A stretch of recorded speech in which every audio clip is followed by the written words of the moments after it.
Hello guys, कैसे हो आप सब। आइल्स विद जोत में आपका बहुत बहुत स्वागत है। आज की जो वीडियो होने वाली है वो राइटिंग मॉड्यूल पे होने वाली है। जो मैंने प्रीवियस वीडियो बनाई थी वो जस्ट एक ओवरव्यू था कि आइल्स में कितने मॉड्यूल होते हैं और हर एक मॉड्यूल में क्या क्या होता है ना, क्या स्कोरिंग होती है। इस पे मैंने वीडियो बनाई थी। बट जो आज की वीडियो है ये टोटली राइटिंग पे डिपेंड है, और स्पेशली जो राइटिंग टास्क 1 है वो इसमें टोटली कवर होगा डिटेल में।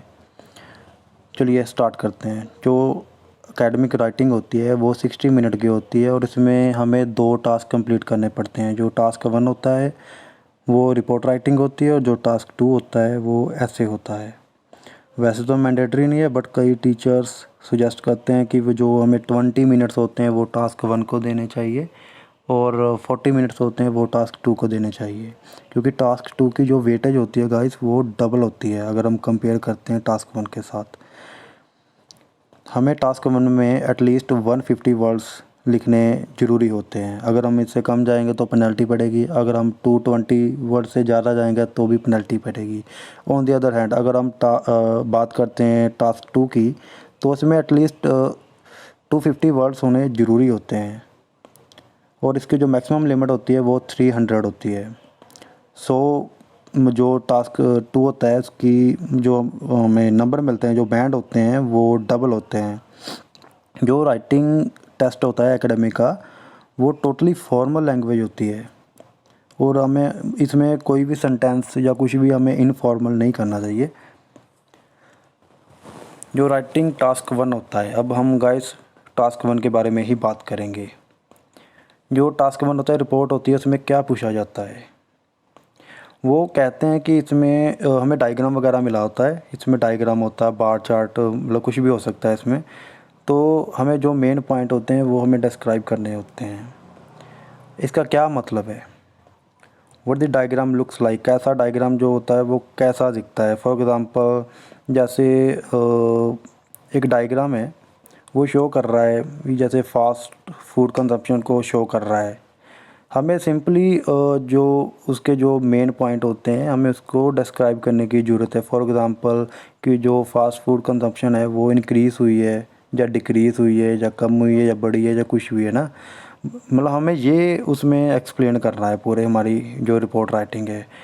बट हमें ये नहीं करना कि जो फास्ट फूड कंजप्शन है वो बढ़ गई because fast food is very delicious and affordable. ऐसा कुछ नहीं करना है, ये टोटली फॉर्मल लैंग्वेज है। ओके गाइस, अगर हम बात करते हैं कि डायग्राम होता क्या है। जो डायग्राम होता है वो एक क्वेश्चन मतलब जो डायग्राम एक क्वेश्चन होता है, और उस क्वेश्चन में हमें मतलब line chart, bar chart, pie chart as a diagram form में हमें मिलते हैं। चलिए अब बात करते हैं सबसे पहले जो डायग्राम होता है इसकी टाइप। जो फ्लो चार्ट है ये डायग्राम की एक टाइप है। इसमें जैसे कोई भी जैसे वर्क हो रहा है ना उसको डिस्क्राइब किया गया होता है in the form of flow chart. जैसे आप देख पा रहे हैं, जैसे पहले डिगर क्ले है ना, मेटल ग्रिड हो रहा है, रोलर चल रहे हैं, तो सैंड और वाटर मिक्स हो रहा है ना। वहाँ पे देखो साइन है, जो फ्लो चार्ट में साइन होते हैं ना।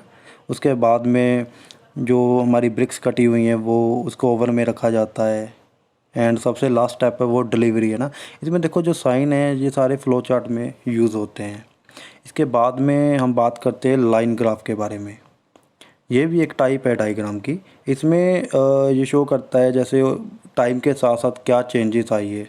अब हम देखते हैं, जैसे देखिए जो जो टाइम पीरियड है वो 1970 से शुरू होके 1990 पे रुका है, और इसमें 3 तरह के प्रोडक्ट्स हैं, hamburger, fish and chips and pizza ना।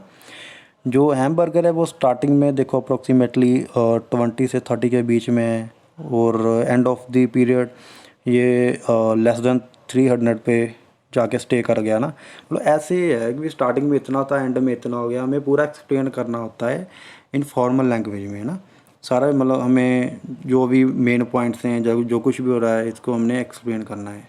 इसको डिटेल में मैं आगे बताऊंगा आपको। और डायग्राम की जो अगली फॉर्म होती है वो टेबल होता है।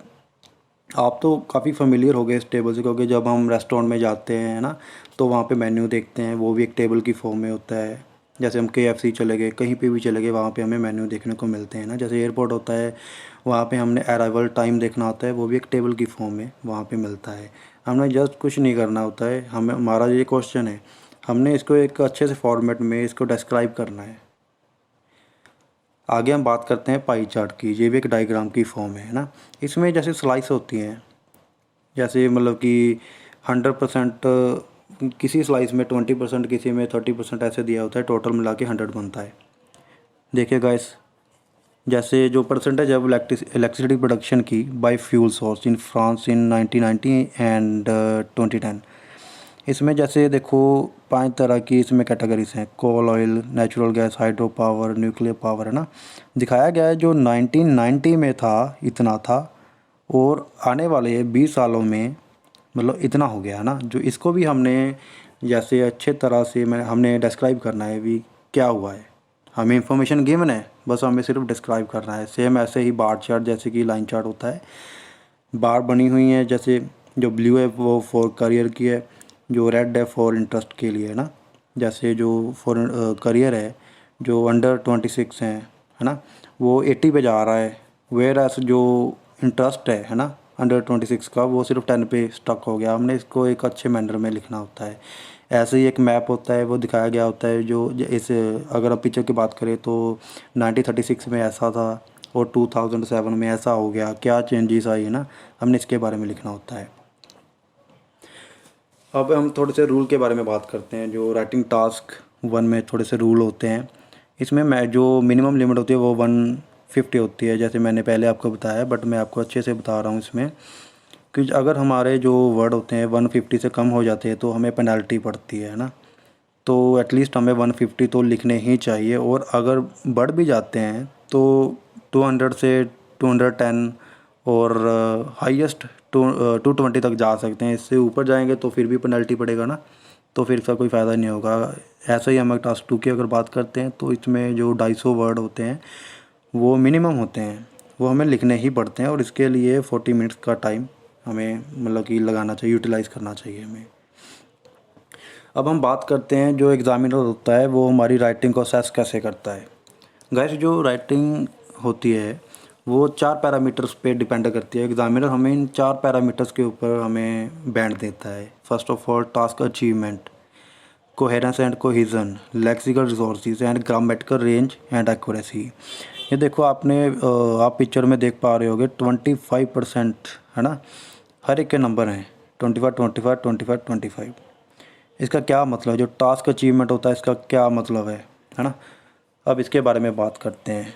टास्क अचीवमेंट हम इसे कहते हैं, जैसे हमें कोई क्वेश्चन मिला है ना, हमने उसको मतलब किस तरीके से हमने उसको डिस्क्राइब किया है, और हमने पूरी जितनी भी इंफॉर्मेशन है, जो उसकी मेन इंफॉर्मेशन है, हमने उसको डिस्क्राइब किया है, हमने उसको इंक्लूड किया है। अगर हम जो क्वेश्चन में पूछा गया होता है वही हम अपनी रिपोर्ट राइटिंग में लिखते हैं और सारे पॉइंट्स को कवर करते हैं, तो हमारे जो टास्क अचीवमेंट के पॉइंट्स होते हैं वो हमें मिल जाते हैं। इसी तरह से कोहेजन एंड कोहेरेंस, ये क्या होता है? इसका मतलब है कि जो हमने जो इन्फॉर्मेशन लिखी है उसको हमने कैसे हमने उसको मतलब कि एक्सप्लेन किया है ना, कैसे हमने उसको ऑर्गेनाइज़ किया है, कितने अच्छे ढंग से उसको ऑर्गेनाइज़ किया है, स्टार्टिंग से लेके एंड तक हमने उसको सिंपल और ऐसे रखना चाहिए कि भी एग्ज़ामिनर एक बार पढ़े तो इसको समझ में आ जाए, इसलिए हम इसमें पैराग्राफ क्रिएट करते हैं। तीसरी बात होती है लेक्सिकल रिसोर्सेज। इसका मतलब होता है, सीधी भाषा में बात करूँ तो वोकैबुलरी को कहते हैं। कई वोकैबुलरी होती है वो काफ़ी सिंपल होती है ना, वो इतने अट्रैक्टिव वर्ड नहीं होते हैं, तो अगर हम वो लिखते हैं तो हमारे बैंड स्कोर इतने नहीं आते। सो हमें जो अट्रैक्टिव वोकैबुलरी होती है उसका यूज़ करना पड़ता है। जैसे जो वोकैबुलरी होती है वो कई तरह की होती है ना। जैसे जो स्टूडेंट होते हैं वो बहुत हाई लेवल के वर्ड वो गूगल से निकाल लेते हैं, बट उनको दिक्कत आती है उसको यूज़ करने में, क्योंकि कई वर्ड होते हैं जो उसका मीनिंग तो सेम होता है, बट अगर हम उनको उस सेंटेंस में लगाते हैं तो उसका सेंटेंस का मतलब चेंज हो जाता है। तो बी केयरफुल जब आप मतलब वोकैबुलरी का अच्छे से यूज़ कर रहे हो। अब बात करते हैं इफ़ेक्टिव सेंटेंस स्ट्रक्चर। अगर हमने 8 बैंड लेने हैं देखिए इसमें क्या है, जैसे जो अगर मैं फर्स्ट पोजीशन स्टेटमेंट की बात करूं, the price of gas stood at $2.75 पर गैलन, है ना। देखो इसमें स्टूड एट का यूज़ हुआ है, नीचे अकाउंटेड फॉर का यूज़ हुआ है, उसके नीचे आ जाते हैं तो a decrease, an increase, okay, decreased, increased, experience a decrease, witnessed an increase. हमें इस तरह की वेरिएशन उसमें लानी पड़ेंगी, फिर ही हमारे जो बैंड है वो बूस्ट होंगे। अगर हम एक ही तरह का अगर पास्ट टेंस हम यूज़ करी जाएंगे ना, और एक ही तरह के वर्ब को लेके, तो हमारे इतने मतलब स्कोर नहीं आ पाएंगे। टाइम फ्रेज़, वैसे तो मैं इस पे अलग से वीडियो तैयार करूँगा, बट मैंने सोचा चलो आपको एक ओवरव्यू दे देता हूँ। जो टाइम फ्रेज़, जैसे अगर इंट्रोडक्शन में होता है ना, वहाँ पे टाइम लिखा है फ्रॉम 1990 टू 1995, तो हमें उससे चेंज करना पड़ता है। हमें ऐसे नहीं है कि सारे जो टास्क हमें बार बार वही लिखी जाएंगे, फ्रॉम 1990 टू 1995, फ्रॉम और टू, है ना। हम इसको चेंज कर सकते हैं बिटवीन और एंड के साथ, ठीक है। अगर पूरे समय की बात करनी है तो हम कह सकते हैं during the period, through out the period, है ना, कुछ भी कह सकते हैं। अगर आने वाले 10 सालों की बात करनी है तो हम कह सकते हैं during a period of 10 years, okay. जैसे 3 मंथ की बात करनी है, ओवर द 3 ईयर पीरियड, ऐसे कह सकते हैं।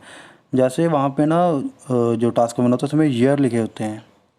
ईयर की बात करें, जैसे हमने स्टार्ट करना होगा ना किसी भी ईयर से, तो हम कह सकते हैं इन 1990, है ना। और बाय 95, ये गाइस बहुत ही एक ज़रूरी फैक्टर है जो बहुत से स्टूडेंट को नहीं पता। बाय का मतलब, बाय 1995 का मतलब होता है 1995 से पहले, समझ गए। तो इसे आप यूज़ करिए। आगे बात करते हैं ग्रामर वेरिएशन की ना। ये मतलब काफ़ी मतलब हाई लेवल के सेंटेंसेस है। जैसे देखिए, CD sales increase steadily from 2005 until 2010, है ना, 2005 से लेके 2010 तक। Then fell slightly, in the following year, यानी कि नेक्स्ट ईयर में वो गिर गई। आगे वाला जो सेंटेंस है वह बहुत ही अच्छा है। CD sales increase steadily from 2005 until 2010, है ना, यानी कि 2005 से लेके 2010 तक वो स्टेडली इंक्रीज हुई है। Before falling slightly in the following year, है ना। बिफोर फॉलिंग स्लाइटली का मतलब क्या हो गया, वो नीचे गिरने से पहले वो मतलब इतनी इंक्रीज़ हुई है, इसका मतलब ये है। इसको गाइस मैं एक अलग से वीडियो बनाऊंगा और उसमें आपको डिटेल में समझाऊंगा। जो टास्क 1 होता है उसमें मतलब क्या होता है, अगर हमने ज़्यादा उसमें बैंड लेने होते हैं। सबसे पहले तो हमें जो समरी होती है, जो क्वेश्चन होता है, उसको रीड करना चाहिए। जैसे देखिए, the table below shows how many tourist from 5 countries visiting Australia in different years from 1991 and 1999, है ना। तो सबसे पहले हमें इसमें क्या देखना चाहिए, क्या होता है। हम सबसे पहले इसमें टेंस देखेंगे कि कौन सा टेंस इसमें यूज़ होने वाला है ना, कौन सी वर्ब टेंस यूज़ होने वाली है। यानी कि जैसे इसमें पास्ट टेंस का है यूज़ होगा, क्योंकि ये बीती हुई बात है। सबसे पहले हम समरी पे देखेंगे, क्वेश्चन पे देखेंगे, उसके बाद में हम अपने आप से क्वेश्चन करेंगे कि यार इसमें क्या मेजर है। जैसे इस क्वेश्चन में टूरिस्ट, हाउ मैनी टूरिस्ट, यानी कि काउंट ऑफ टूरिस्ट, ये मेजर है ना। दूसरे नंबर पे हम देखेंगे भी इसकी जो यूनिट्स क्या हैं, थाउजेंड में किस में है, परसेंटेज में किस में है ना। जो ये थाउजेंड में है, आपको डायग्राम में देख के पता लग जाएगा आसानी से। दूसरे नंबर पे हमने देखना होता है, जैसे ये तो इंट्रोडक्शन की बात होगी ना, उसके बाद में ओवरऑल होता है। गाइस मैं आपको बता दूं, जो टास्क 1 होता है उसमें 4 आपके जो बॉडी पैराग्राफ बनेंगे। एक तो बनेगा इंट्रोडक्शन का, दूसरा ओवरव्यू का बनेगा, तीसरा BP1 और चौथा BP2, ये बनेगा। अब नंबर 2 की बात करते हैं, जैसे एनालाइज ट्रेंड। इसमें क्या करना होता है, हमें ये बहुत इजी होता है। हमें सिंपल देखना होता है कि स्टार्टिंग से एंड तक क्या हुआ है। हमें जो मिडल वाला पोर्शन है उसकी देखने की ज़रूरत नहीं होती है। हमें सिर्फ देखना होता है कि स्टार्टिंग और एंड में क्या हुआ है। जब हम जनरल ट्रेंड को देखते हैं, हाँ भी स्टार्टिंग में क्या हुआ, एंड में क्या हुआ, एक क्या ये इंक्रीज़ हुआ है और या फिर सेम रहा है या फिर डिक्रीज़ हुआ है। जब हम ये देख लेते हैं तो और भी चीज़ें होती है जो हमें देखने वाली होती हैं। फिर हमने देखना होता है यार कि इसका जो पीक पॉइंट क्या है, जो डिप पॉइंट क्या है। जो पीक पॉइंट होता है वो सबसे ऊपर वाला पॉइंट होता है, जो डिप पॉइंट होता है वो सबसे नीचे वाला आता है। इसमें कोई फ्लक्चुएशन आई है ना। तो ऐसे हमें ये चीज़ें देखनी पड़ती हैं, सबसे हाईएस्ट पॉइंट क्या है, सबसे लीस्ट पॉइंट क्या है ना। ऐसे मतलब ये चीज़ें हमें एनालाइज करनी पड़ती हैं। उसके बाद में बात करें तो मेन पॉइंट्स क्या होते हैं, जो मेन इंपॉर्टेंट ट्रेंड हो गए, जो मेन कंपैरिजन हो गए ना। जैसे हमें इसमें 2 चीज़ों का कंपैरिजन, जो ओवरव्यू भी हम लिखते हैं उसमें भी हम कंपैरिजन डालते हैं। चलिए आगे बात करते हैं। कि we I should have an idea about what the whole diagram look like, they are on your main point. ठीक है, इसमें क्या गया है, जैसे ओवरऑल है ना, देखिए ध्यान से देखिए overall, the number of visitor from all 5 country increased, meanwhile उसी समय the US and UK accounted for the most tourist of the period. इसमें ना हमने एक कंपैरिजन किया है। ठीक है, अगर हम जो ओवरऑल इसमें कंपैरिजन करेंगे तो हमारा जो टास्क अचीवमेंट होता है वो हमारा पूरा हो गया। अगर हम इसमें कंपैरिजन नहीं करते, सिंपल वैसे ही 1-2 लाइनें लिख देते हैं, तो हमारा जो टास्क अचीवमेंट के पॉइंट है वो कम हो जाते हैं। चलिए आगे बात करते हैं। जैसे सबसे पहले तो इंट्रोडक्शन होगी, उसको हमने सिंपली पैराफ्रेज करना है, हमने अपनी लैंग्वेज में उसको लिखना है। जो ओवरऑल होता है, जो सेकंड पैराग्राफ होता है, उसमें हम मेन पॉइंट होते हैं ना, जैसे ट्रेंड होते हैं या कंपैरिजन हो गया, हम उसको डिस्क्राइब करते हैं। ठीक है, ये थोड़े नीचे मतलब एक्सप्रेशन दिए गए हैं कि हम ओवरऑल की स्टार्टिंग कैसे कर सकते हैं। जैसे मेरा तो फेवरेट था ओवरऑल, मैं ओवरऑल से ही स्टार्टिंग करता था, बट कई जो स्टूडेंट होते हैं वो it is clear from the graph, है ना, as it shown by the graph, it can be seen from the graph, ऐसे स्टार्ट करते हैं। तो आप सभी अच्छे हैं, कोई भी लेके जो आपको आसानी से मतलब कंफर्टेबल हो, जिससे आप उसको लेके स्टार्ट कर सकते हो। अब आगे बात करते हैं स्ट्रक्चर के बारे में, क्या होता है। जो स्ट्रक्चर होता है, पहले तो समरी को इंट्रोडक्शन को पैराफ्रेज करना होता है, उसके बाद में ओवरऑल हो गया, फिर बाद में हमने डिस्क्राइब करना होता है इन्फॉर्मेशन अपने जो बॉडी पैराग्राफ में है। अगर हम जो टास्क वन होता है उसको 15 मिनट में कंप्लीट कर लें तो ये सबसे अच्छी बात है गाइस। जो सबसे टफेस्ट पार्ट होता है ना जो राइटिंग टास्क वन का, वो है प्रैक्टिसिंग। क्योंकि देखो 150 वर्ड लिखने होते हैं, तो ये टाइम कंज्यूमिंग होते हैं। मैं आपको ये सजेस्ट करूँगा, अगर आप घर पे भी हो तो टास्क एक दिन में एक लिखो, बट आप जितने जो जैसे आप टास्क रीड कर रहे हो, जब आपने कहीं पे कोई इम्पोर्टेंट चीज़ आपने देखी, उसको तुरंत अपने डायरी में नोट कर लो। तो अगले टाइम नेक्स्ट टाइम जब आप लिखोगे टास्क, मतलब कि आप कंप्लीट करोगे टास्क को, तो उसमें वो इन्फॉर्मेशन आप इंक्लूड करना चाहिए आपको। ऐसे मतलब आपका भी जो हाथ खुल जाएगा और आप बड़े कंफर्टेबल हो जाओगे और टाइम से पहले आप अपने टास्क को कंप्लीट कर लोगे। तो जब आप टास्क को रीड करोगे, किसी भी टास्क को रीड करोगे, तो आप नई नई चीज़ें सीखोगे, नए नए वोकैबुलरी सीखोगे, सेंटेंस स्ट्रक्चर वगैरह सीखोगे, तो ये आपके लिए काफ़ी बेनिफिशियल होगा।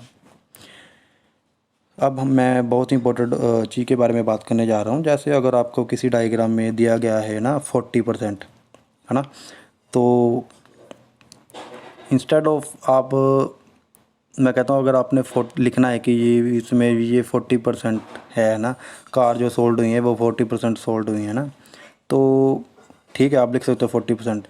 आप अगर उसमें 39% हुआ तो आप लिख सकते हो जस्ट अबव, जस्ट बिलो। ऐसे जस्ट अबव जस्ट बिलो का आपको नहीं यूज़ करना है। जैसे अगर 39 होगा तो आप जस्ट बिलो का यूज़ करोगे, अगर वो 41 हो गया तो आप जस्ट अबव का यूज़ करोगे ना। जैसे 38 हो गया तो आपने बार बार जस्ट अबव जस्ट बिलो का यूज़ नहीं करना, फिर आप नियरली का यूज़ कर सकते हो, फिर आप अबाउट का यूज़ करते हो, अराउंड का, ऑलमोस्ट का ना।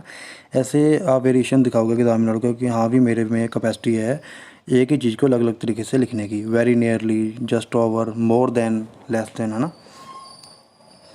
ये कुछ इम्पोर्टेंट समरी है, इम्पोर्टेंट वर्ड हैं जो बार बार जो इसमें मतलब कि आपके जो टास्क है मैंने उसमें यूज़ किए जाएंगे। जैसे सेल को हम क्या कहते हैं, इनकम कहते हैं, रेवेन्यू कहते हैं, टर्नओवर कहते हैं।